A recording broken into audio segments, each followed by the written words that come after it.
મિત્રો તમને કોઈ એમ કહે કે હિન્દુ ભગવાન જેને મુસ્લિમ દરગાહ સામે ઝૂકવું પડે, શીશ નમાવવું પડે છે, તો શું તમે માનશો? નહીં ને, પરંતુ મિત્રો આ સત્ય છે. જી હા મિત્રો, તમે રથયાત્રા વિશે તો જરૂર જાણતા હશો. ભગવાન જગન્નાથ, બલરામ અને સુભદ્રા સાથે સંકળાયેલો એક હિન્દુ તહેવાર છે જે ભારતભરમાં ગુજરાતી પંચાંગ પ્રમાણે અષાઢ સુદ બીજને દિવસે મનાવવામાં આવે છે.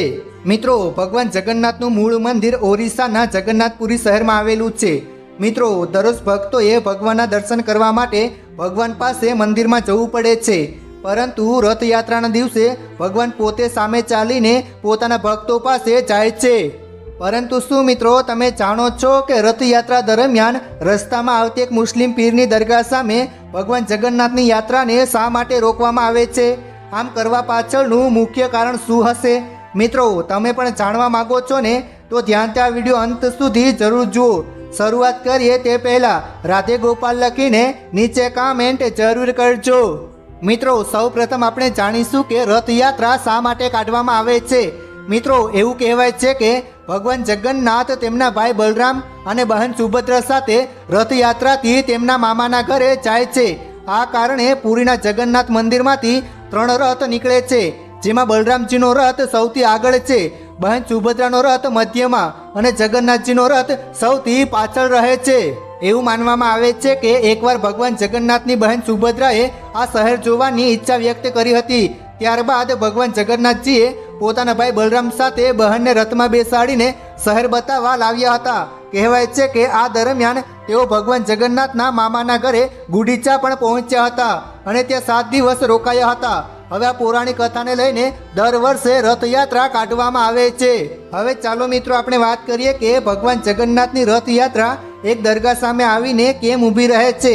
મિત્રો, કહેવાય છે કે આ દરગાહ ગ્રેન્ડ રોડ પર લગભગ 200 મીટર આગળ છે. રથયાત્રા ત્યાંથી પસાર થતાં જ જમણી બાજુએ એક દરગાહ છે જ્યાં તેને રોકી દેવામાં આવે છે. થોડો સમય અહીં રોકાયા બાદ રથ ફરીથી આગળ વધે છે. મિત્રો, ભગવાન જગન્નાથનો રથ અહીં કેમ રોકાય છે તેની પાછળ કેટલીક પૌરાણિક કથાઓ છે. તો ક્વિન્ટલના અહેવાલ મુજબ મુગલોના શાસનકાળ દરમિયાન એક સુબેદારે બ્રાહ્મણ વિધવા મહિલા સાથે લગ્ન કર્યા હતા અને તેને સાલબેગ નામનો એક પુત્ર હતો. માતા હિન્દુ હોવાને કારણે સાલબેગ શરૂઆતથી જ ભગવાન જગન્નાથના સંપ્રદાય તરફ વળ્યો. સાલબેગ ભગવાન જગન્નાથનો સૌથી મોટો ભક્ત હતો, પરંતુ મુસ્લિમ હોવાને કારણે તે મંદિરમાં પ્રવેશી શક્યો ન હતો. આ પછી સાલબેગ લાંબા સમય સુધી વૃંદાવનમાં રહ્યા અને રથયાત્રામાં ભાગ લેવા ઓડિશા આવ્યા તો તે બીમાર પડી ગયા. આ પછી સાલબેગે હૃદયથી ભગવાનને યાદ કર્યા અને તેમને એકવાર જોવાની ઈચ્છા વ્યક્ત કરી. કહેવાય છે કે ભગવાન જગન્નાથ તેમને પ્રસન્ન થયા હતા અને તેમનો રથ સાલબેગની ઝૂંપડી સામે જ થંભી ગયો હતો અને ભગવાને સાલબેગને પૂજા કરવાની પરવાનગી આપી હતી. સાલબેગને આદર આપીને જ ભગવાન જગન્નાથનો રથ આગળ વધ્યો. આવી સ્થિતિમાં આ પરંપરા આજે પણ ચાલી રહી છે.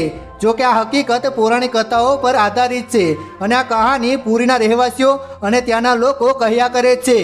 મિત્રો, ભગવાનને પણ કોઈ ભેદભાવ નથી, તેના દરબારમાં બધા એક જ છે. તો પછી આપણે હિન્દુ, મુસ્લિમ, શીખ, ઈસાઈ વગેરે ધર્મના નામે શા માટે લડીએ છીએ?